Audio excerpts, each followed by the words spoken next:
नागपूरमधील मोहननगर परिसरात एका वादातून घडलेल्या घटनेत एका व्यक्तीवर हल्ला झाल्याची माहिती समोर आली आहे। या प्रकरणी पोलिसांनी तत्पर कारवाई करत एका संशयिताला ताब्यात घेतले आहे। मोहननगर परिसरात 8 एप्रिल रोजी दुपारच्या सुमारास ही घटना घडल्याची माहिती आहे। अमोल देशमुख यांनी दिलेल्या माहितीनुसार जुन्या वादातून संशयित व्यक्तीवर हल्ला झाल्याचे प्राथमिक तपासात समोर आले। या घटनेनंतर पोलिसांनी तात्काळ घटनास्थळी धाव घेतली आणि परिस्थिती नियंत्रणात आणली। तपासादरम्यान संबंधित व्यक्तीची चौकशी, परिसरातील माहिती संकलन आणि संशयितांचा शोध या आधारे एका आरोपीला ताब्यात घेण्यात आले।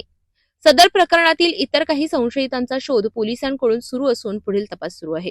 रॉड्रिक अँथनी डॅनियल या इस्माला पूर्व वैमनस्यामधून आरोपी अंबुलाला उर्फ उमेश पैसाडेली, आकाश गेडाम, पियुष वाडेकर आणि रोपलाला या चौघांनी मोहननगर या परिसरामध्ये हत्याराने व हाताबुक्कीने मारहाण करून गंभीर जखमी केले होते।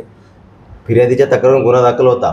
या गुन्ह्यामधील आरोपी अंबुलाला उर्फ उमेश मनोज पैसाडेली हा गुन्हेगारी प्रवृत्तीचा असून यापूर्वी त्याच्यावरती गंभीर गुन्हे दाखल आहेत। त्याचबरोबर प्रतिबंधक कारवाई पण झालेली आहे। परंतु याचे फिर्यादीसोबत किरकोळ कारणावरून पूर्व वैमनस्य होते, त्यातून त्यांचा जानेवारी महिन्यामध्ये वाद झाला होता। त्या वादाचं राग मनात धरून घटनेदिवशी आरोपीने इतर साथीदारांच्या मदतीने फिर्यादीला मोहननगर परिसरामध्ये चाकू व इतर हत्याराने मारून गंभीर जखमी केले होते।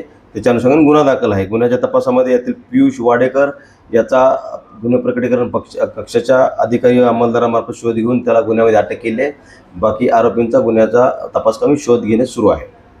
3 जो आहे पियुष वाडेकर याला तपास कमी अटक केली आहे। त्याचं राहणं त्याच परिसरामध्ये लालाचा बगीचा, खालाशी लाईन, मोहननगर आणि फिर्यादी देखील त्याच परिसरात आहेत। सर्व आरोपी एकाच परिसरातील आहेत। इतर आरोपींचा शोध घेऊन गुन्ह्याचा अधिक तपास करीत आहोत।